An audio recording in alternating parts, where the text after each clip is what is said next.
আজকে আমাদের ভারতীয় হাই কমিশনার উনি বাংলাদেশে তো অল্প কিছুদিন এসেছেন।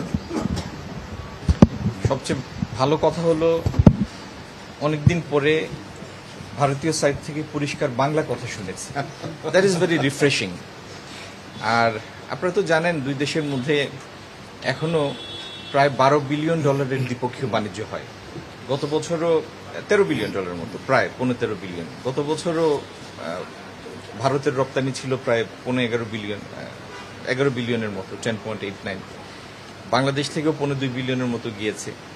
তো ইন্ডিয়ার সাথে আমাদের দ্বিপক্ষীয় বাণিজ্য আমাদের বাণিজ্যিক অংশীদারদের মধ্যে দ্বিতীয় বৃহত্তম, চীনের পরে। তাদের সাথে আমাদের অনগোয়িং তো অনেক ইস্যু আছে, সেগুলি একদিক, আবার উন্নয়নের সুযোগ যেই সমস্ত জায়গায় আছে সেগুলি নিয়েও সময় সময় আলোচনা প্রয়োজন। সেই আলোচনা হয়েছে। ওনারা ল্যান্ড বর্ডারগুলি পুরোপুরি ফাংশনাল করা, আপনার বর্ডার হাটগুলি পুনরায় চালু করা, তারপরে ল্যান্ড বর্ডার দিয়ে সুতা আমদানি যেটা এখন প্রহিবিটেড সেটাকে আবার পুনরায় চালু করা, সাবরুম এবং আরও 2-1টা রাস্তার ব্যাপারে তাদের আমাদের নজরে এনেছেন। এই সমস্ত নিয়ে আলাপ হয়েছে। বাংলাদেশ ভারত বাণিজ্যিক সম্পর্ক এগিয়ে নিয়ে যাওয়ার ব্যাপারে আলোচনা হয়েছে এবং আমার বিশ্বাস আমাদের হাই কমিশনার মহোদয় তার উদ্যোগে এবং তার অবস্থানকালে দুই দেশের সম্পর্ক উত্তরোত্তর বৃদ্ধি পাবে। 24-এ আমরা একটা রাজনৈতিক ট্রানজিশন দেখেছি এবং সেই ট্রানজিশন পরবর্তী সময়ে পট পরিবর্তনের পরে দুই সরকারের তরফ থেকে বা দুই রাষ্ট্রের তরফে অনেকগুলি বিধিনিষেধ এসেছে। বাণিজ্যের পথে অনেকগুলি বিধিনিষেধ এসেছে।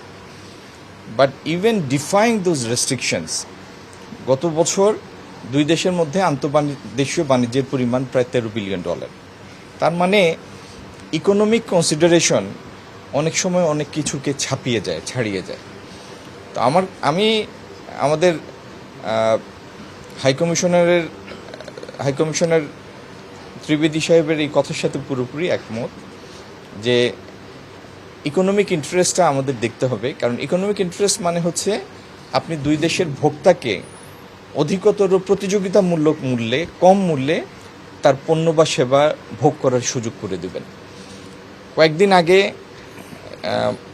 ভারতীয় একটি বাণিজ্যিক প্রতিনিধি দল আমার সাথে দেখা করতে এসেছিলেন। পরবর্তীতে তারা ফেডারেশনে গিয়েছেন। তারাও দুটি প্রস্তাব করেছেন। একটি হলো ভারত এবং বাংলাদেশের ব্যবসায়ীদের সমন্বয়ে একটি টাস্কফোর্স করা এই দেশের অবকাঠামোর বিনিয়োগের জন্য। আরেকটি হচ্ছে এখানকার ডিজিটাল অবকাঠামো নির্মাণের জন্য, ডিজিটাল ইনফ্রাস্ট্রাকচার তৈরির জন্য দুই দেশের ব্যবসায়ীদের মধ্যে একটা টাস্কফোর্স করা। তো এই সমস্ত প্রক্রিয়ার মধ্যে দিয়ে বাণিজ্যিক সম্পর্কের মধ্যে গতি আনা, ক্রমাগত এগিয়ে নিয়ে যাওয়া, নতুন বিনিয়োগের সুযোগ এবং ক্ষেত্র খোঁজা, এটি একটি বহমান প্রক্রিয়া, এটি চলতে থাকবে।